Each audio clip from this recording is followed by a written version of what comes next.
there, I'm Vivian, but you can call me V. My story began in the sunshine state of Florida. Subscribe to Private Diary and come along for the ride. I am a triplet. My brothers Cole and Lucas look completely normal, but me, I looked like a ghost. That's because I have albinism. It's a genetic condition that makes me look so different. I'm also super sensitive to the sun. A daytime stroll can make my skin look like a lobster on a buffet table, and my eyes hate bright light. That's why I sometimes have to wear dark sunglasses even indoors.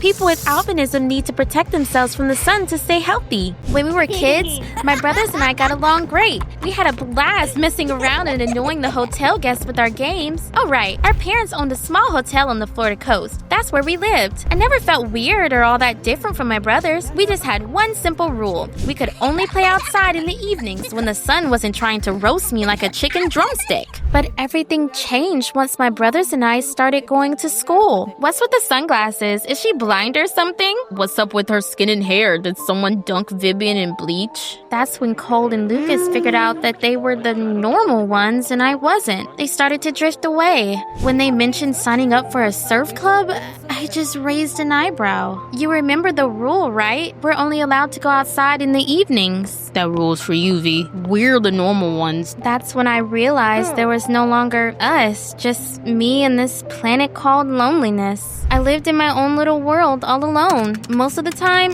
I hid from the sun in my room, glued to video games until 3 in the morning. Meanwhile, Lucas and Cole turned into these freaking handsome guys with perfect physiques. Because of my late night gaming sessions, I was often late for school. Then one day, the school counselor, Mr. Davis, took an interest in me. He called me and my parents in for a talk. I'm really concerned about Vivian's behavior. You need to do something to help her socialize with her peers. Right now, she only talks to other kids online.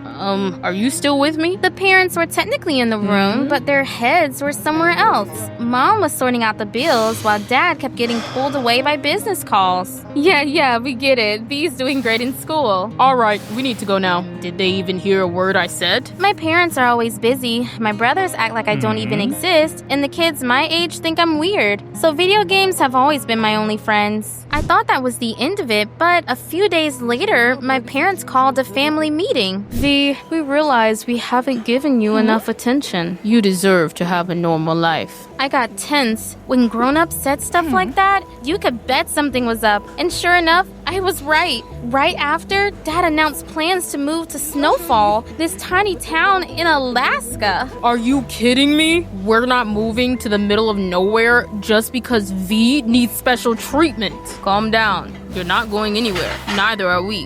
What? I'm going to Alaska alone? Yeah, you'll be staying at my cousin Barry's place. But I've never even met Uncle Barry or his family. They're good people, V. Try to understand. We run a hotel here. Your brothers have school and friends. We can't just pack up and leave. But you'll be okay in Snowfall. The winters there are long with polar nights, and it's not as sunny as Florida. Absolutely not. How about this? Go there just for the polar night. We'll sort things out with the business, then come get you. And finally, we'll have time to be together. I went along with it. I suppose it's more painful to be invisible in your own home than lost in the wilds of Alaska. It took me forever to get there. First a plane, then a ferry, and finally a helicopter. There weren't any decent roads to Snowfall. The chopper brought in supplies and the occasional tourist to the town. There was this grumpy guy on the plane with me, Carl Hayes. He didn't look too friendly, but I figured I'd try to kill time with a little chat. So what brings you to Alaska? Sometimes people just want to get away from everything, especially from nosy teenagers. I got the hint and scooted closer to the other passenger. She turned out to be a sweet, chatty woman. I'm Nancy Blue. That's right,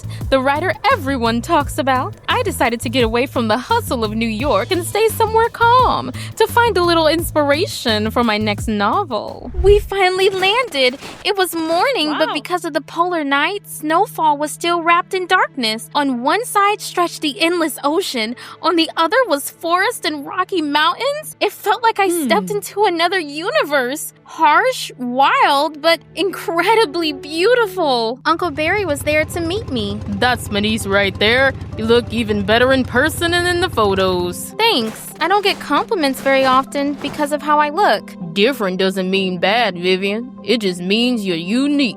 The folks I met on the helicopter came along with us because Uncle Barry's family also ran a small hotel. It's more like a guest house, really. We treat everyone who stays here like family. But lately, business hasn't been doing so great. It was a bit cramped inside, but cozy. A fireplace in the living room, homemade pies, and that old school homey vibe.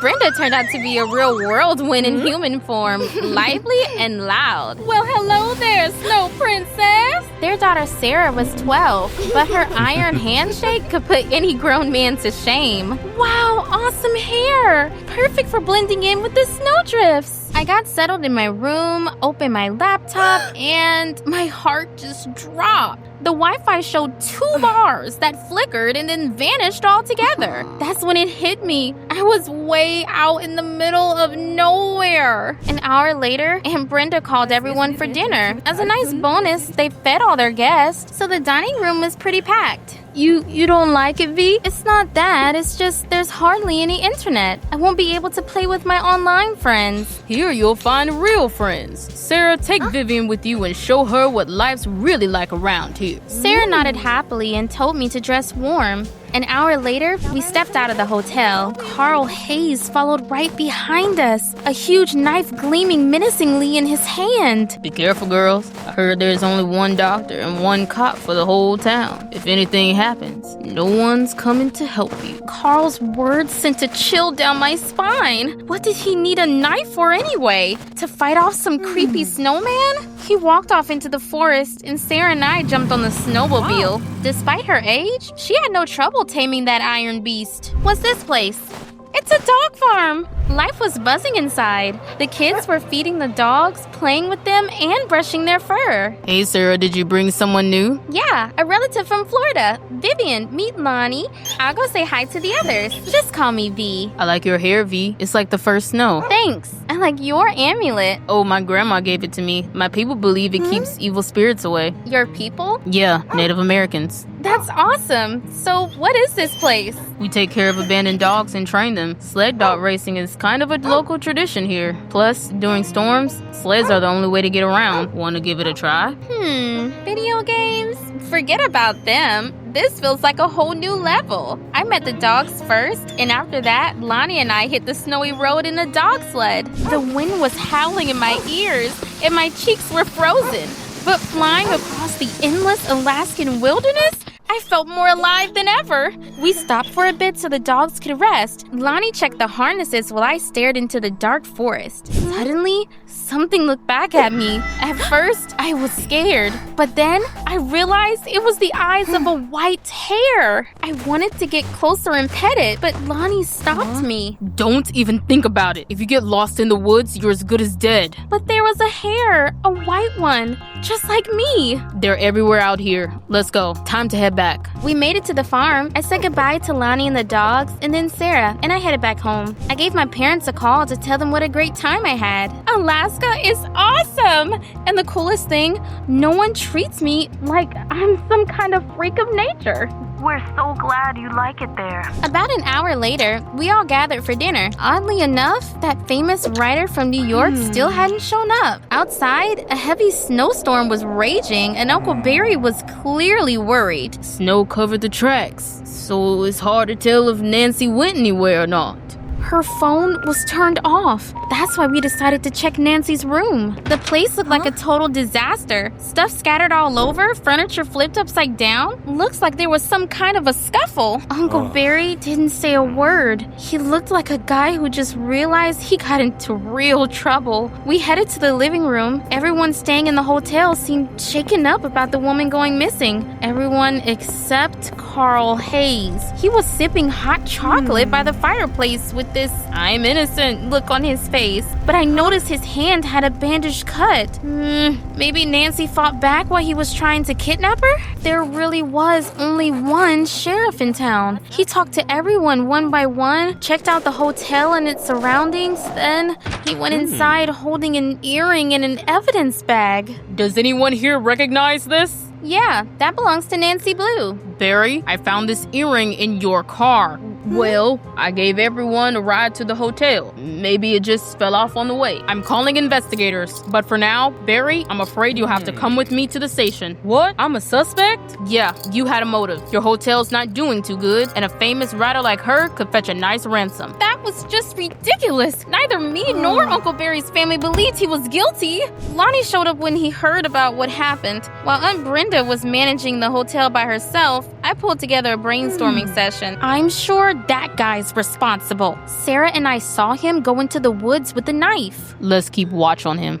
Suddenly, my phone rang, and it was Mr. Davis, the school counselor from my old school. Hey, Vivian, how's the new place treating you? I reached out to Child Protective Services to make your parents reconsider things. Seems like it worked. I just froze. So Mom and Dad sent me here because they were scared of child services? Why aren't you saying anything? Honestly, this isn't the right moment to talk. We've got a writer gone missing, Nancy Blue. I think I've heard something about her. We have a suspect. By the way, Mr. Davis, can you look him up? We don't really have good coverage here. His name is Carl Hayes. I'll see what I can find. Suddenly, we noticed that Carl took the knife and went back outside. Me and the guys followed him, but we got spotted right away. Oops. Why are you following me? Because you're acting really suspicious, walking around the woods with a knife while Nancy Blue is missing. I haven't laid a finger on that New York snob. And the knife, last time, I cut myself, so I had to finish it now. I was carving the initials, Carl and Monica, my fiancée. She died just days before I would. So here I am. Came all the way to Alaska to heal my wounds. The guys and I exchanged confused looks. It sounded touching and sad, but was it true? We didn't know. I went back to my room to gather my thoughts. Then the phone rang. It was Mr. Davis. V, there's something you need to know. What he said turned the whole situation upside down. Within 15 minutes, I had Lonnie and Sarah with me. I don't have solid proof, but if I'm right, there's supposed to be a cabin out in the woods. We need to find it. I'll explain the rest later. I know a cabin nearby. It's where hunters go to warm up. Sarah jumped on the snowmobile, and Lonnie and I got on the dog sled, and we headed there. We soon reached the hunting cabin, but it was empty, and there wasn't a single trace of anyone nearby. Looks like I was wrong. V, tell us, what's going on? I didn't answer because I saw a white hair through the trees. Maybe even the same one, or not, but it looked me right in the eyes, like it was inviting me to follow it, and I did. V, wait, you'll get lost. Then suddenly, the hair led me to another cabin and disappeared. I noticed smoke coming from the chimney. We stepped inside. Nancy Blue was by the fire looking completely at ease. Now I was finally ready to tell the others what I found out from Mr. Davis. I looked up Carl Hayes. He's a decent guy, a vet. His fiancée died not too long ago. But Nancy Blue, her last book flopped. It was about a hotel owner in Alaska who kidnapped his guest. That's when it hit me. You faked your own kidnapping just to get attention to yourself in your failed book. You planned it all out and framed Uncle Barry just to make it feel like your story came to life. You can't prove anything. We don't have to. The detectives will handle that. Lonnie grabbed the radio and called the sheriff. The sheriff said the detectives had just landed and were ready to start the investigation. Lonnie gave him the coordinates of the cabin. Nancy turned pale. She sensed trouble and made a run for it. They found her about 3 hours later. The detectives took the writer in for questioning right away. And of course, Uncle Barry was released. Thank you so much, V. You're a real hero. It was a white hair that helped me. Maybe it sensed a kindred spirit in me. Or maybe I just saw a sign in how similar we are. My people believe that everyone has a totem animal, an animal guardian, a spiritual guide. It comes into your life to help you with whatever you're facing. Wow, that's fascinating. Soon, the bad stuff was forgotten. Carl Hayes decided to stay in town and work as a vet. The buzz from the writer's stunt brought tourists to the hotel, and I found some close friends. But deep down, I had this huge thorn in my side. My lying parents. A couple of days later, my mom called. Hey, V. We sorted out the business issues and we're ready to bring you home. Wasn't I sent to the Snowfall because the counselor reported you to social service? Social services? We didn't know anything about that. I thought you were scared of the trouble it might cause. Sweetheart, while everyone else saw you as a weird kid, We just saw a normal teenager, and we completely forgot that you need some special care. If child services wants to come check, we'll handle it because we can't lose you. I almost cried. Sometimes one honest talk can heal all the wounds. Mom, can I stay here until the end of the year? I really feel like I belong in Alaska. Of course, V.